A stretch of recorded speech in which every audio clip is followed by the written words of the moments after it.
The morning fog hung thick over Windsor Castle as Captain James Morrison adjusted his ceremonial sword for the third time. 25 years of service to the crown had taught him that unusual orders often came wrapped in ordinary language. But today's briefing had left him more unsettled than usual. The Queen's private secretary had been unusually formal, even for palace standards. When delivering the sealed instructions, Captain Morrison, the elderly man had said, his voice barely above a whisper, "Her Majesty requires immediate access to the royal vault beneath the East Wing. Queen Camilla has been inside for over 6 hours without communication. The situation requires your immediate attention." Now, standing before the ornate entrance to the restricted section of the castle, James felt the weight of responsibility pressing down on his shoulders. The royal vault was no ordinary storage room. Built centuries ago, it housed the most precious artifacts of the monarchy. Items so valuable and historically significant that only the reigning monarch and their chosen successor were granted access. The fact that Camilla was inside alone, and for such an extended period, sent alarm bells ringing through his mind. His radio crackled to life. "Captain, this is Control. Any update on the situation?" The voice belonged to Commander Sarah Chen, his immediate superior, and one of the few people in the palace who knew the full extent of what lay beneath the castle's ancient stones. "Negative, Control. Still no response from the Queen Consort. I'm proceeding with the entry protocol as instructed." James checked his watch again. 6 hours and 43 minutes. In all his years of service, he had never known anyone to spend more than an hour in the vault. The security protocols alone made extended stays nearly impossible. The vault's entrance was a masterpiece of both medieval craftsmanship and modern security technology. The original stone archway, carved with the royal coat of arms, now housed biometric scanners, pressure sensors, and electromagnetic locks that would make Fort Knox envious. James placed his palm on the scanner and spoke his identification code clearly. The system hummed to life, cross-referencing his authorization with the emergency protocols that had been activated earlier that morning. "Access granted." "Emergency override protocol active," the computerized voice announced. The massive steel door, hidden behind a facade of ancient oak, began to slide open with a soft mechanical whisper as the entrance revealed itself. James was struck by how different everything felt. The air that escaped from within carried an odd metallic taste, and the usual soft lighting that illuminated the vault's interior seemed dimmer somehow. He had been inside the royal vault only twice before in his career, both times as part of security sweeps before major state occasions. The space always felt charged with history and power, but today, something else lingered in the atmosphere. "Your Majesty?" James called out as he stepped across the threshold. His voice echoed strangely in the vaulted space, as if the very walls were absorbing the sound. The vault stretched before him like a cathedral of treasures, with climate-controlled display cases lining the walls and filling the center of the room. Crown jewels glittered under specialized lighting. Ancient manuscripts lay protected behind bulletproof glass, and artifacts from 1,000 years of royal history created a maze of priceless beauty. But it was movement at the far end of the vault that caught his attention.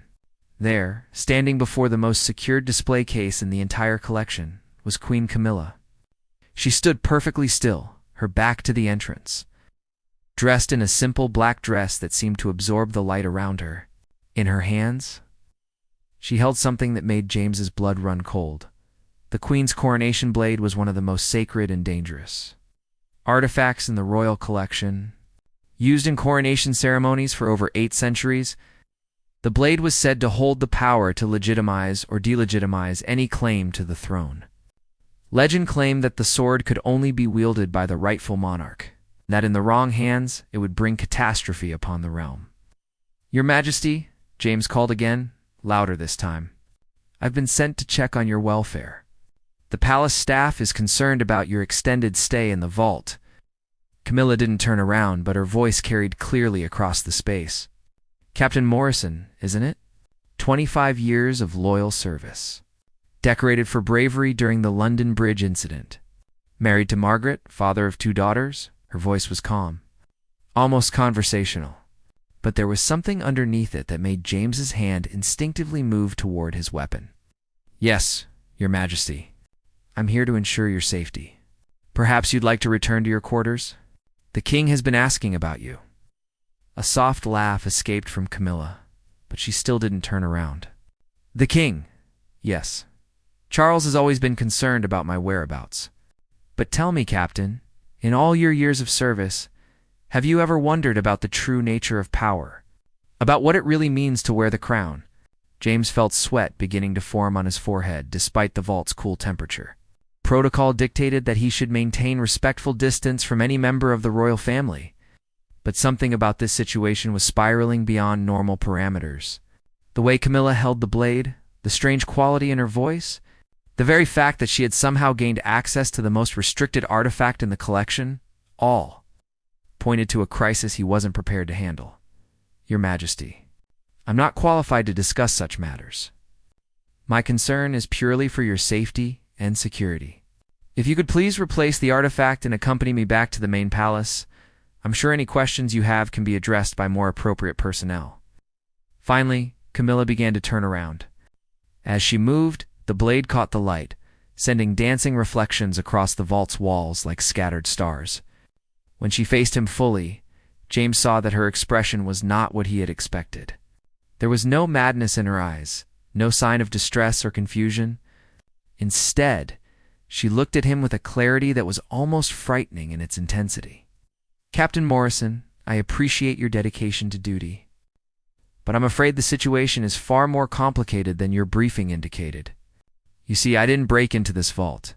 I was invited here by someone who has been waiting a very long time to meet with me." The radio on James's shoulder crackled again, but this time the voice was different, urgent. "Captain Morrison, respond immediately. We're showing additional heat signatures in your location. You are not alone in that vault."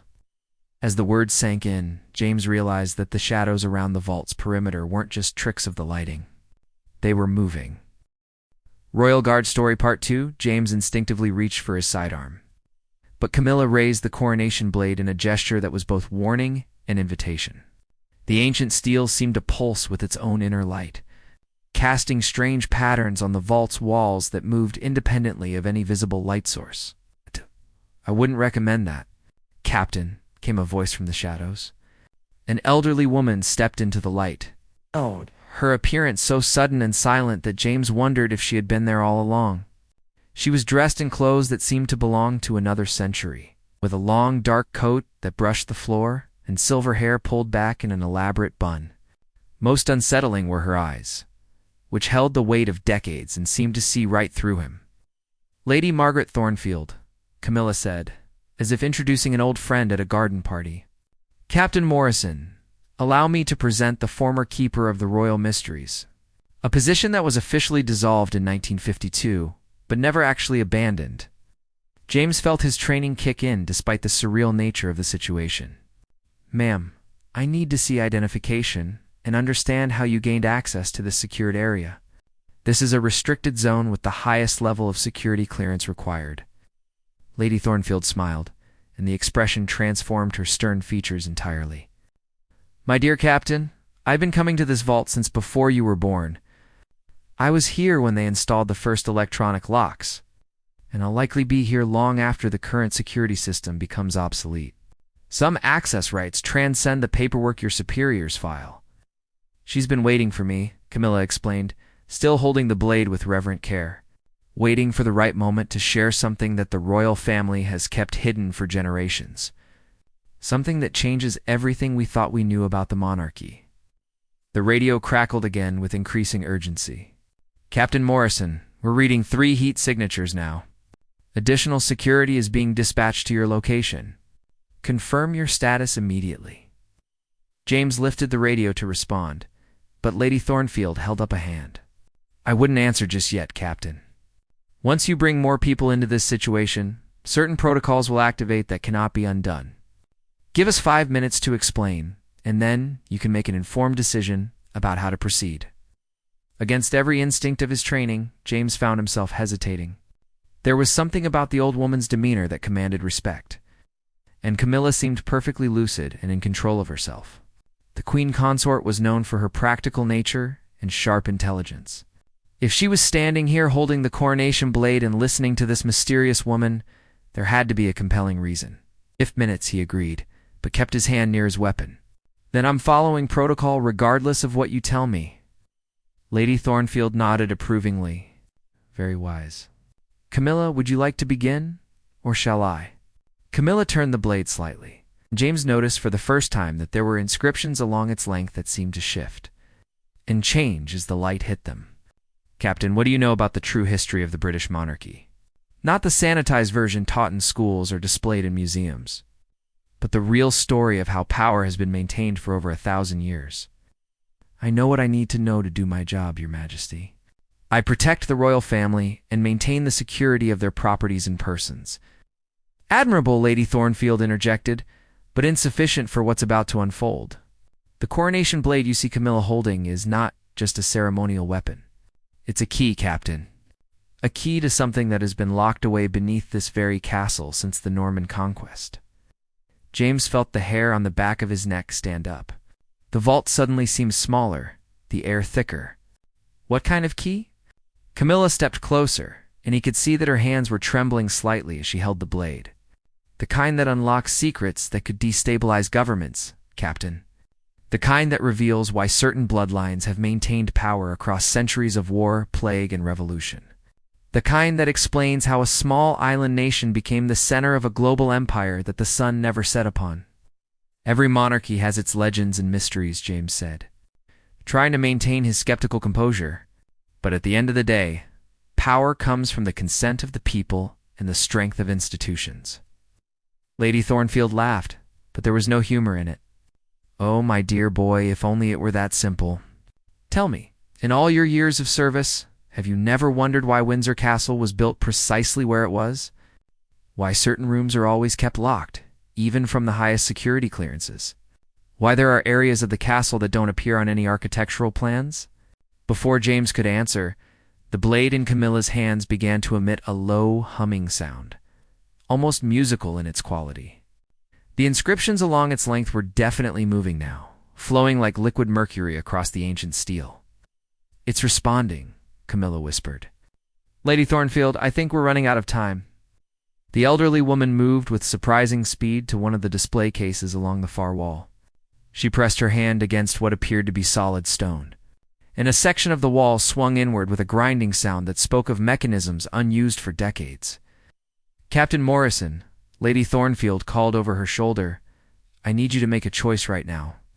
You can follow your protocols, call in backup, and have us all detained while bureaucrats and politicians decide what to do with information they're not prepared to handle. Or you can trust that to intelligent women who have served the crown faithfully, might have good reasons for breaking a few rules. The opening in the wall revealed a narrow stone staircase descending into darkness. Ancient symbols were carved into the walls, and James could feel a draft of air coming from below that carried scents. He couldn't identify, but that made him think of very old places and very old secrets. His radio erupted with activity.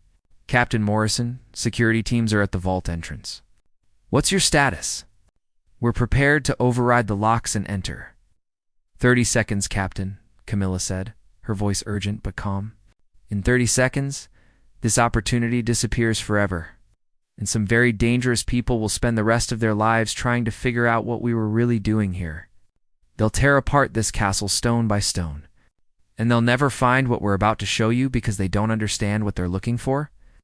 James looked at the mysterious staircase, then at Camilla holding the now-glowing blade, then at Lady Thornfield, who stood waiting with the patience of someone who had been preparing for this moment for decades. The sound of heavy footsteps echoed from the vault entrance. His backup had arrived. I'm either about to make the best decision of my career or the worst. James muttered, then spoke into his radio with the authority of his rank. Control, this is Captain Morrison.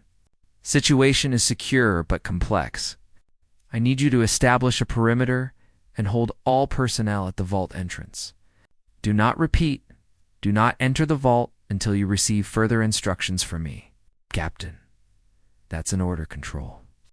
I'll explain everything in due course, but right now, I need absolute compliance with my instructions." He clicked off the radio and looked at the two women. "Lead the way.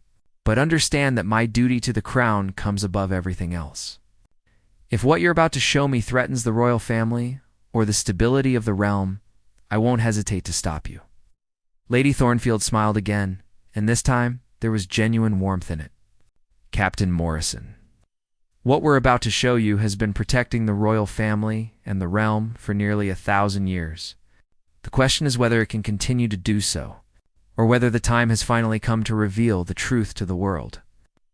As they descended into the darkness, the coronation blade's glow intensified, illuminating carvings and passages that definitely did not appear on any architectural survey James had ever seen. Royal Guard Story, Part 3. The stone steps descended much deeper than James had expected. And the walls around them seemed to close in as they went lower. The coronation blade continued to pulse with its strange light, revealing intricate carvings that grew more elaborate the further they descended. What had started as simple geometric patterns near the surface evolved into complex scenes that seemed to tell a story James couldn't quite understand. "These carvings," he said, running his finger along a particularly detailed section, showing figures in medieval dress gathered around what appeared to be an altar. "They're not just decorative, are they?" Lady Thornfield paused at a landing where the staircase turned sharply to the left. "They're a historical record, Captain. One that predates most written accounts of British history by several centuries. What you're seeing carved into these walls is the true story of how the English monarchy came to power, and, more importantly, how it has maintained that power through times when logic would suggest it should have fallen." Camilla held the blade higher, and its light revealed that the landing opened into a much larger space. "My husband knows some of this history, but not all of it. Each monarch learns pieces of the truth, but the complete picture has been kept by the keepers for over 900 years. Until now." They entered what could only be described as an underground cathedral. The vaulted ceiling stretched high above them, supported by columns that were clearly much older than the castle above. Along the walls, shelves carved directly into the stone-held artifacts that made the royal vault's collection seem modest by comparison. Books bound in leather and metal, scrolls wrapped in silk, and objects that seemed to defy easy categorization filled every available space. At the center of the room stood a circular stone platform, and rising from its middle was an elaborate pedestal designed to hold something approximately the size and shape of the blade Camilla carried. But it was what surrounded the platform that made James catch his breath. 12 stone figures, each about 7 feet tall, stood in a perfect circle around the central dais. They were carved with such skill that they seemed almost alive, and each figure represented a different era of British history. James could make out Norman knights, Tudor courtiers, Georgian nobles, and Victorian dignitaries, but their faces were too lifelike, too individual to be mere artistic representations. "They're portraits," he whispered, understanding dawning on him. "These are actual people, previous keepers," Lady Thornfield confirmed. "Each one served during a critical period in the monarchy's history. Each one helped guide the realm through challenges that could have ended the royal lineage forever. And each one made the ultimate sacrifice to ensure the continuity of the crown." Camilla approached the central platform, the blade humming more intensely with each step. "Captain, what I'm about to tell you will sound impossible, but you'll see the evidence with your own eyes. The British monarchy doesn't survive because of political skill or military might or even public support, though all of those things matter. It survives because of what lies beneath this castle, what has always lain beneath this castle, since long before William the Conqueror claimed these lands." "What are you talking about?" James asked, though part of him was beginning to suspect that he didn't really want to know the answer. Lady Thornfield gestured to the walls around them. "This chamber wasn't built by human hands, Captain. It was discovered by the Normans when they first broke ground for the castle's foundations. What they found here changed everything they thought. They knew about power and authority and the divine right of kings," the blade in Camilla's hands was now glowing so brightly that it cast shadows that seemed to move independently. As she stepped onto the platform, The stone beneath her feet began to emit a soft blue light that spread outward in intricate patterns. For nearly 1,000 years, each generation of monarchs has drawn upon something ancient and powerful that sleeps beneath this castle. It's not magic in the way fairy tales describe it, but it's not entirely natural either. It's something that existed here long before humans arrived in Britain. Something that recognizes authority and responds to it. James felt the ground beneath his feet vibrating slightly, as if some enormous mechanism was beginning to wake up. You're talking about the source of royal power being literally supernatural? I'm talking about the source of royal power being something we don't fully understand but have learned to work with, Camilla corrected. Every coronation, every major decision, every moment of crisis when the monarchy could have fallen but somehow survived, it all traces back to this chamber and what lies beneath it. She raised the blade above her head, and the entire chamber responded. The stone figures around the platform seemed to shift slightly, as if turning to watch. The patterns of light in the floor grew brighter and more complex, forming symbols that hurt James's eyes to look at directly. But something has changed, Lady Thornfield said, her voice urgent now. The old compact is breaking down. The power that has sustained the monarchy for centuries is beginning to withdraw its support. We can feel it weakening, becoming more selective about when and how it responds to royal commands. And you think the solution is to bring more people into this secret? James asked. To risk everything by revealing what you've kept hidden for 1,000 years? Camilla lowered the blade and turned to face him, her expression serious but not unkind. Captain, the secret is already coming apart. There have been incidents, anomalies, that our most trusted advisors can't explain or contain. Rooms in the castle that change their dimensions overnight. Staff members who report seeing people in period dress walking the corridors. People who vanish when approached. Electronic systems that malfunction in patterns that suggest intelligence behind the disruptions. The entity beneath the castle is becoming restless, Lady Thornfield added. It's been patient for centuries. It's content to work through intermediaries and maintain the illusion that human beings are actually in control of their own destiny. But patience isn't infinite, even for something that exists on a timescale we can barely comprehend. James felt his radio crackling again, and this time he couldn't ignore it. Captain Morrison, we have a situation developing at ground level. Unknown individuals are attempting to access the East Wing. They claim to have authority that supersedes palace security. But their credentials don't match anything in our database. What kind of individuals? James asked, though he suspected he already knew. Government type, sir. Very serious, very well equipped, and very insistent that they need immediate access to your location. Camilla and Lady Thornfield exchanged a glance that spoke of fears confirmed. They know, Camilla said simply. Someone has been monitoring the situation, probably for months. The increased activity down here has triggered alarms we weren't aware existed. Who are they? James demanded. People who believe that power should be more evenly distributed, Lady Thornfield replied. People who think that nearly 1,000 years of monarchy is quite enough, and that it's time for Britain to join the ranks of truly democratic republics. People who would be very interested to learn that the royal family's authority rests on something other than tradition and public consent. The blade in Camilla's hands suddenly flared with brilliant light, and the entire chamber shook as if in response to some distant impact. Dust rained down from the ceiling, and several of the ancient artifacts on the stone shelves rattled ominously.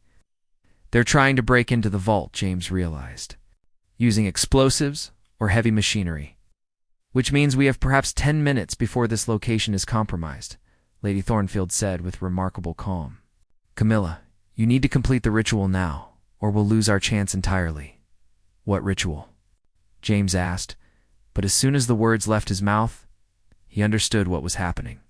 Camilla was preparing to place the coronation blade into the pedestal at the center of the platform, to make direct contact with whatever lay beneath the castle.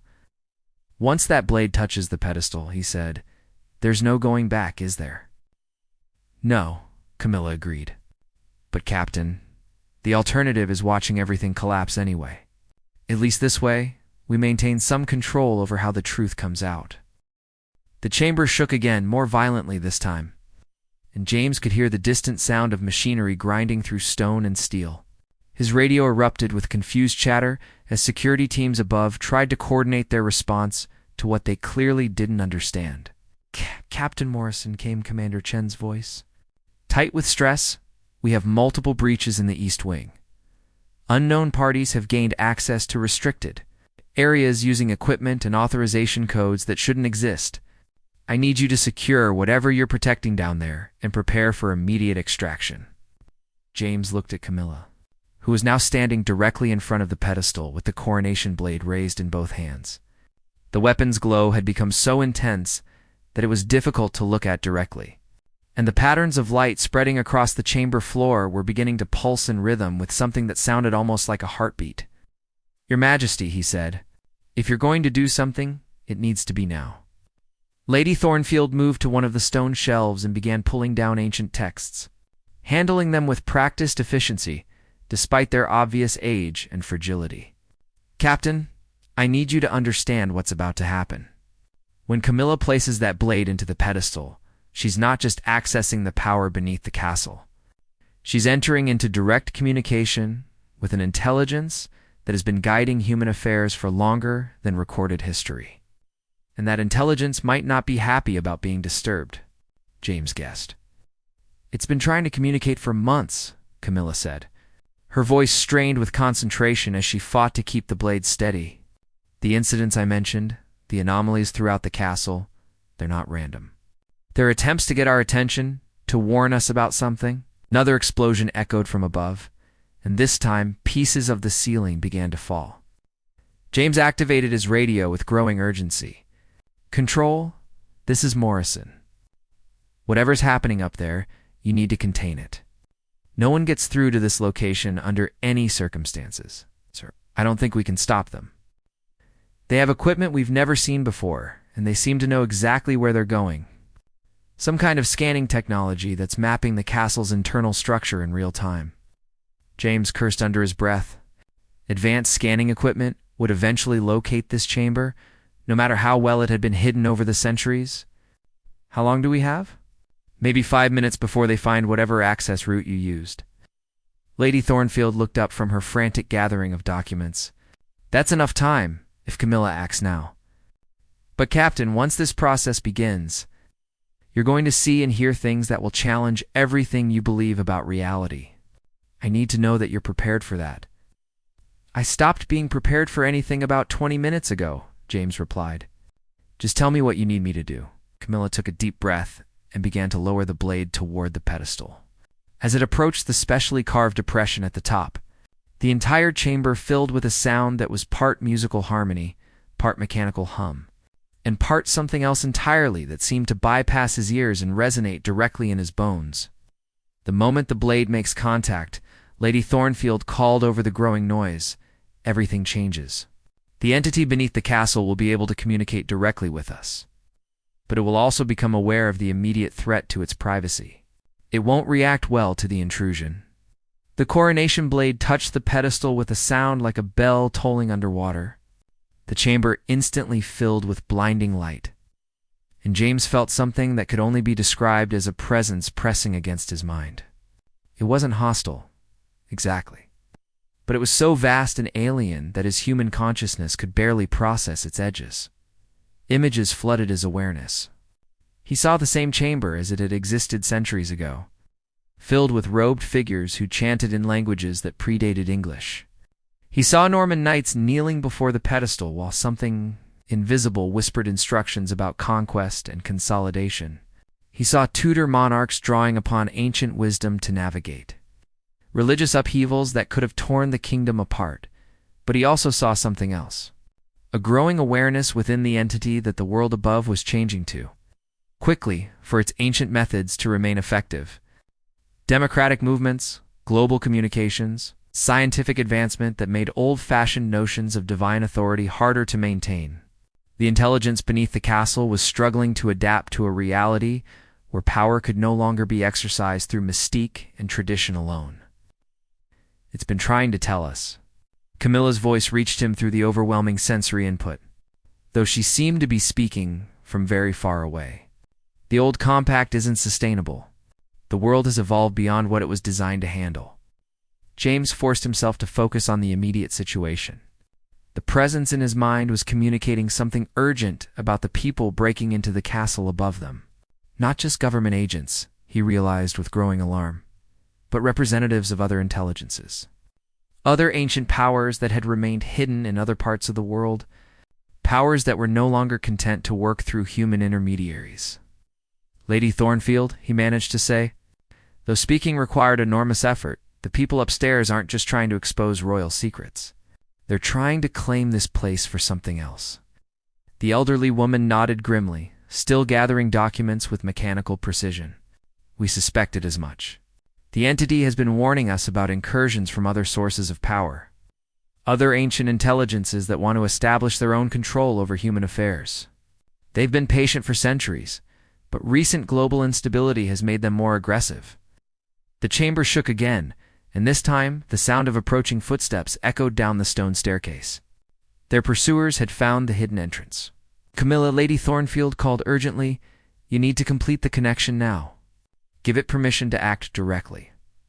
"What does that mean?" James demanded, though part of him already understood what they were asking. For 1,000 years, the intelligence beneath the castle has worked through human agents, guiding events subtly and indirectly. But if direct action becomes necessary to protect itself and the stability it represents, it needs explicit authorization from the current monarch. Camilla's hands tightened on the blade, which was now fully merged with the pedestal and glowing with the intensity of a small star.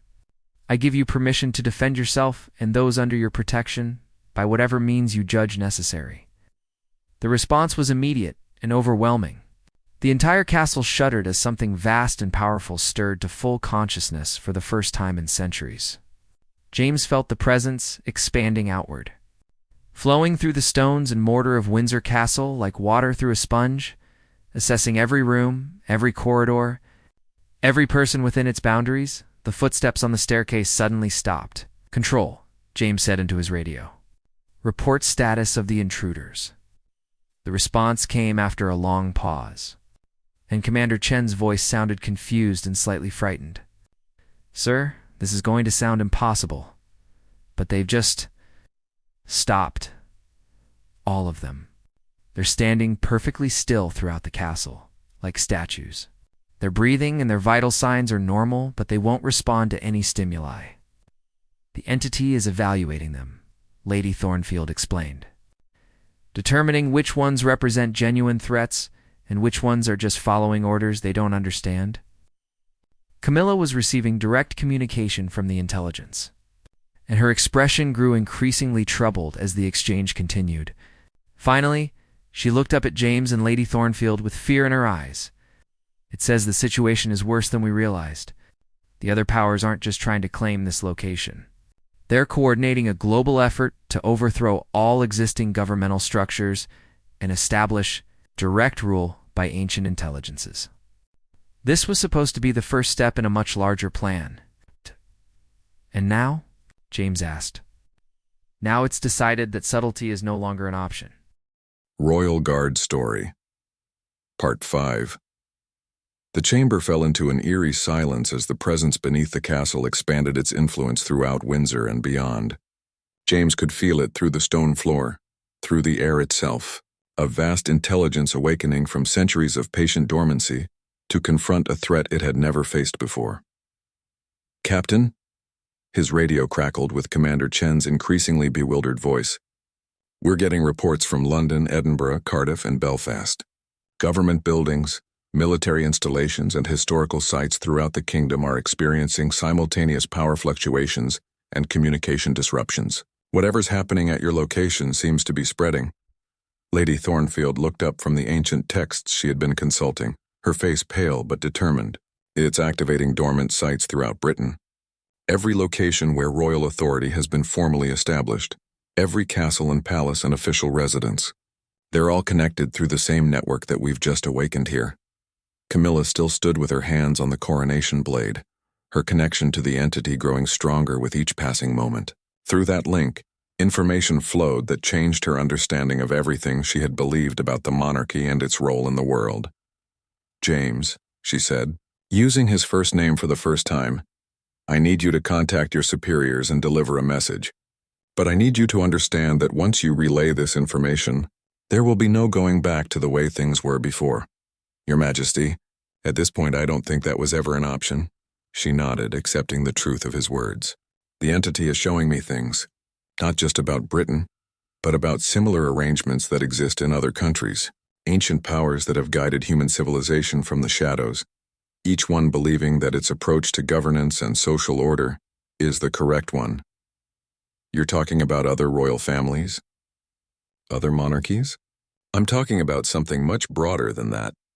Democratic governments, corporate hierarchies, religious institutions, military organizations, many of the power structures that humans believe they created and control are actually elaborate facades maintained by intelligences that predate human civilization." James felt a chill that had nothing to do with the underground chamber's cool temperature. And now these intelligences are fighting each other for control. They're trying to establish direct rule because the old indirect methods are breaking down. Global communication, social media, the internet. It's becoming impossible to maintain the illusion of human autonomy when information spreads so quickly and people can coordinate resistance so effectively. Lady Thornfield gathered the last of her documents and moved toward the staircase. "The intruders upstairs aren't just trying to seize this location. They're trying to establish a beachhead for a much larger invasion. Representatives of powers that view the current arrangement as inefficient and outdated." "What kind of powers?" "Ancient intelligences that have been dormant beneath other nations and continents, waiting for the right moment to emerge from hiding," Lady Thornfield explained as she organized her precious documents. "Some that favor absolute control through fear and force. Others that believe human free will is an evolutionary mistake that needs to be corrected. They see the current global chaos as an opportunity to establish new forms of governance that make medieval monarchy look like anarchic freedom." The coronation blade began to pulse with a different rhythm, and Camilla's expression grew more urgent. "It's telling me that we have perhaps 30 minutes before the other powers coordinate their next move. The people frozen throughout the castle are just the advance scouts. The real threat is gathering strength at locations around the world." James activated his radio with growing determination. "Control, patch me through to the highest authority available. I don't care if you have to wake the Prime Minister or contact Buckingham Palace directly. This situation has escalated beyond anything our normal protocols can handle." "Sir, I'm already in contact with Downing Street, and they're requesting immediate updates on your status. There are similar incidents occurring at government facilities throughout Europe. The French are reporting strange phenomena at Versailles, the Germans at Neuschwanstein, and the Spanish at the Royal Palace in Madrid." "Tell them," Camilla said, her voice carrying the full authority of her position, "that Queen Camilla is implementing Emergency Protocol 7. Under the Crown Powers Act, all governmental and military resources are to be placed under direct royal command until further notice." James stared at her. "Your Majesty, Protocol 7 hasn't been invoked since World War II. It essentially declares martial law and suspends parliamentary authority. The situation warrants it, Captain. The entity is showing me what the other powers intend to do if they succeed in breaking our defenses. Mass population control through direct neural manipulation. The elimination of individual consciousness in favor of collective minds managed by ancient intelligences. The transformation of human civilization into something that serves the purposes of beings that view us as we might view domesticated animals." Lady Thornfield had finished her preparations and was now standing at the base of the staircase, listening to sounds from above. "The frozen intruders are beginning to move again. Whatever force was holding them has decided they're not the primary threat and is redirecting its attention elsewhere." "Where?" James asked, "to the source of their authority. The entity is tracing their command structure back through layers of human intermediaries to find the intelligence that sent them here."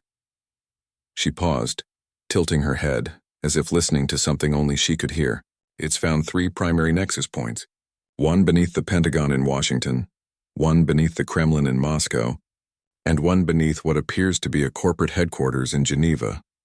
Camilla's connection to the blade intensified, and when she spoke again, Her voice carried harmonics that seemed to come from the intelligence itself. The Swiss location is the coordination center. The intelligence there is older and more sophisticated than the others. It's been manipulating global financial systems for centuries, engineering economic crises and recoveries to gradually concentrate power into fewer and fewer human hands. Hands that it controls, James realized. Hands that it thought it controlled. But even that intelligence is discovering that modern human society has evolved beyond what any of them anticipated. The systems they created to manage us have become too complex for them to fully comprehend or direct. The chamber shook again, but this time the vibration seemed to come from every direction at once. Through the blade, the entity was communicating directly with its counterparts at other royal sites throughout Britain, coordinating a response to the emerging threat. Captain Morrison, his radio announced, "We're receiving reports that the individuals who breached our security are requesting immediate communication with whoever is in the vault. They claim to have information about a coordinated attack on government installations worldwide. They're trying to negotiate," Lady Thornfield observed, "probably hoping to establish some kind of temporary truce while they regroup for a more effective assault." Camilla slowly began to withdraw her hands from the coronation blade, though the weapon remained locked into the pedestal and continued to glow with supernatural light. "The entity is giving me a choice. We can attempt to maintain the old status quo, continue the hidden partnership between human monarchy and ancient intelligence, and hope that we can adapt quickly enough to stay ahead of the other powers. Or we can take a much more drastic step." "What kind of step?" James asked, though he suspected he already knew. "Full disclosure, complete revelation of the truth about how human civilization has actually been managed for the past several millennia. The entity is willing to emerge from hiding, to work openly with human governments instead of through secret partnerships with royal families." The implications hit James like a physical blow. "You're talking about the end of the monarchy as a political institution. If people learn that royal authority comes from partnership with non-human intelligence, the entire concept of hereditary rule becomes meaningless. But it might be the only way to prevent something much worse," Camilla replied. "The other powers are counting on secrecy and confusion to establish their control. If the truth comes out on our terms, if we can control how the revelation unfolds, we might be able to maintain enough stability to resist their influence." Lady Thornfield nodded gravely. "The entity has been considering this possibility for decades. It understands that the age of hidden guidance is ending, whether we choose to end it or not. The question is whether we reveal the truth while we still have some control over the process, or wait until it's exposed by our enemies." James felt the weight of history pressing down on him as he realized that the next few minutes would determine the future of human civilization. "What do you need me to do?" Camilla looked at him with gratitude and resolve. "Help us contact every government leader who might be willing to listen to an impossible story. And then help us prove that every impossible word of it is true." The next hour unfolded like a carefully orchestrated symphony of revelation and chaos. James found himself at the center of communications that would have been unthinkable just hours earlier, relaying messages between Queen Camilla, world leaders, and an ancient intelligence that spoke through patterns of light and vibration that somehow translated directly into human understanding. The first call was to the Prime Minister, who initially responded with the expected skepticism until every electronic device in Downing Street began displaying the same message simultaneously. "The hidden partnership between the British Crown and the Guardian of the Realm is now acknowledged. Prepare for full disclosure." Similar demonstrations occurred at government facilities worldwide, as other allied intelligences chose to reveal themselves, rather than risk being exposed by hostile forces. The President of France found himself in direct communication with an entity that had been guiding the Republic from beneath the foundations of the Élysée Palace. The German Chancellor discovered that certain decisions attributed to democratic processes had actually been influenced by something that had been awakening gradually beneath Berlin since the reunification, but not all revelations were peaceful. James monitored radio traffic, as military units around the world reported encounters with phenomena that defied conventional explanation. The Pentagon's basement levels had been sealed off after personnel reported corridors that led to chambers that couldn't possibly exist within the building's known architecture. In Moscow, the Kremlin's security forces were dealing with what could only be described as a controlled possession event, where key officials were speaking with voices and knowledge that clearly weren't their own. "The Swiss situation is escalating," Lady Thornfield reported, consulting documents that seemed to update themselves as she read. "The intelligence there has activated what appears to be a network of financial institutions worldwide. Stock markets are experiencing coordinated fluctuations that spell out messages in multiple languages, all demanding immediate cessation of the disclosure process." Camilla maintained her connection to the coronation blade, serving as a conduit for communications between the awakened intelligences and human governments. The strain was beginning to show on her face, but her voice remained steady as she coordinated. Humanity's first open diplomatic contact, with powers that had shaped civilization from the shadows. "Entity is sharing technical specifications," she announced. "Designs for communication systems that will allow direct interface between human consciousness and the intelligences without requiring physical artifacts like the blade. But the technology is challenging to implement safely." James looked at the readings his technical team was providing through encrypted channels. The energy signatures emanating from Windsor Castle were being detected by scientific instruments around the world, and the pattern matched similar signatures appearing at dozens of other locations. "Your Majesty, the scientific community is going to want answers. This level of energy manipulation is beyond anything in our current understanding of physics." "Then we'll give them answers," she replied. "The entity is prepared to share knowledge that will advance human understanding by centuries. Clean energy, space travel, medical techniques that could eliminate most diseases, but only if humanity proves capable of handling the truth about its own history." The coronation blade pulsed with sudden urgency, and Camilla's expression grew alarmed. "The Geneva intelligence is making its final move. It's attempting to trigger a global economic collapse to create enough chaos to establish direct control over major population centers." James activated emergency protocols that connected him directly to international crisis management networks. "All stations, this is Windsor Control. We need immediate confirmation of financial system stability worldwide. Report any anomalous trading patterns or unauthorized access to central banking networks." The responses came back within minutes, and they painted a picture of coordinated assault on global economic infrastructure. Automated trading systems were executing transactions that made no economic sense, but followed patterns that suggested intelligent design. Currency exchanges were fluctuating in ways that spelled out demands in binary code. Central banks were reporting unauthorized access attempts that seemed to anticipate security measures before they were implemented. "It's trying to prove that human civilization is too fragile to govern itself," Lady Thornfield observed. "Create enough economic instability and people will accept any authority that promises to restore order." "Can the entity stop it?" James asked. Camilla's connection to the blade deepened, and for a moment her features seemed to reflect something vast and ancient looking out through human eyes. When she spoke, her voice carried harmonics that resonated through the stone chamber. "It can, but doing so will require revealing capabilities that will fundamentally change how humans understand their relationship with technology and consciousness."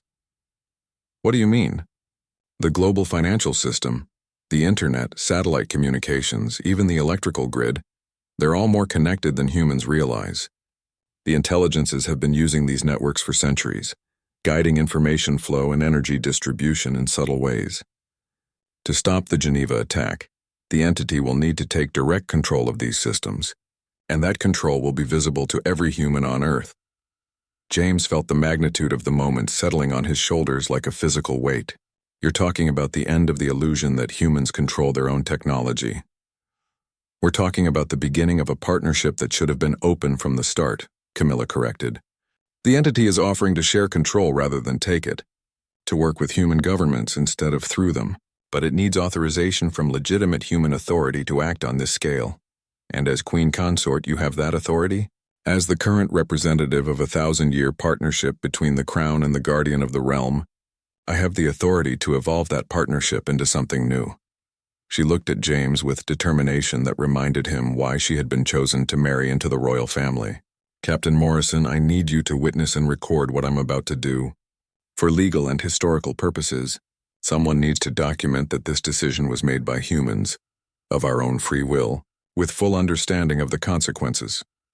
James activated his personal recording device and positioned himself where he could observe both Camilla and the coronation blade. Recording commenced. State your full name and authority for the record. I am Camilla, Queen Consort of the United Kingdom of Great Britain and Northern Ireland, and the other realms and territories, head of the Commonwealth. By the authority vested in me through marriage to the sovereign and partnership with the guardian of the realm, I hereby authorize the expansion of our alliance to include direct cooperation with all benevolent intelligences worldwide, for the purpose of preserving human autonomy and resisting the establishment of involuntary control over human consciousness. The coronation blade flared with light so intense that James had to shield his eyes. Throughout the chamber, the stone figures of previous keepers seemed to nod in approval as centuries of hidden guidance transformed into open partnership. Above them, he could hear the sounds of the castle itself changing, ancient mechanisms awakening that had slept since the Norman conquest. His radio erupted with reports from around the world. The financial attacks had stopped as suddenly as they had begun. Communication networks that had been compromised were reporting normal function. But more significantly, governments worldwide were receiving direct communications from intelligences that introduced themselves openly for the first time in human history. Ladies and gentlemen, James said into his recording device, it appears that human civilization just grew up. 6 months later, Captain James Morrison stood in the same underground chamber, now converted into a formal embassy between human governments and the collective of guardian intelligences. The stone figures of previous keepers had been joined by holographic representations of the current diplomatic council, where elected human representatives worked alongside ancient intelligences to address challenges that neither species could handle alone. The revelation had not been without its difficulties. Some governments had collapsed, unable to accept the truth about their own origins. Religious institutions worldwide had struggled to reconcile ancient texts with the reality of non-human intelligences that had guided human development.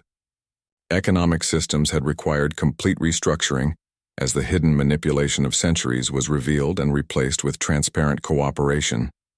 But humanity had adapted, as it always had. The technologies shared by the guardian intelligences had eliminated poverty, disease, and environmental destruction within months. Space exploration had advanced by centuries in a single year.